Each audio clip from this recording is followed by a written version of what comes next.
فيلمنا بيبدأ مع ولد صغير اسمه لوكا. لوكا ما كانش زي أي طفل عادي. لوكا هو وحش بحر بيعيش مع عيلته الطيبة، وأمه وأبوه كانوا دايما خايفين عليه من عالم البشر اللي فوق. لكن لوكا قلبه كان مليان فضول، وكل يوم يرفع عينه لفوق ويتمنى يعرف إيه اللي موجود على سطح الأرض. وفي يوم قابل ولد جريء اسمه ألبرتو. ألبرتو كان بيعيش على الأرض وما بيخافش من البشر، والأعجب من كده لما لوكا وألبرتو يطلعوا من البحر بيتحولوا لأطفال عاديين، بدأوا يلعبوا ويجروا ويتعلموا.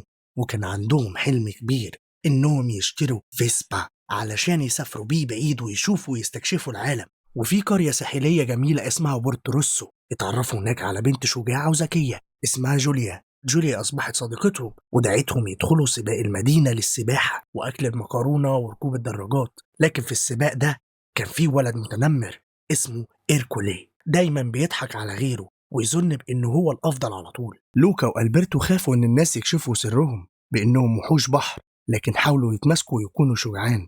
جوليا كانت بتحلم تتعلم في المدرسة، ولوكا كمان بقى نفسه يروح معاها. لكن الغيرة دخلت قلب ألبرتو فحصل خلاف بينهم، وكانت لحظة صعبة قوي. لوكا أنكر إن ألبرتو صديقه، وده كسر قلب ألبرتو. ويوم السباق كانت الدنيا بتمطر وكان سر لوكا هينكشف. رجع ألبرتو يساعده، قاموا الاتنين واقعين في المية فانكشفوا قدام الناس خافوا في البداية، لكن بعد ما شافوا شجاعتهم مع حب جوليا ليهم بدأت قلوب الناس تتغير. والمدينة كلها عرفت إن وحش البحر مش خطر، بالعكس هم ولاد زيهم بيحبوا الحياة زيهم. وفي النهاية ألبرتو ضحى بحلمه وباع الفيسبا علشان يساعد لوكا يروح المدرسة مع جوليا. لوكا ركب القطر وودع صديقه ألبرتو وهو مبتسم ودموعه بتنزل، لأنه عارف إن الصداقة الحقيقية عمرها ما تنتهي. وهنا تنتهي الحكاية، قصة عن الشجاعة والصداقة والأحلام الكبيرة اللي تخلينا نطير لبعيد.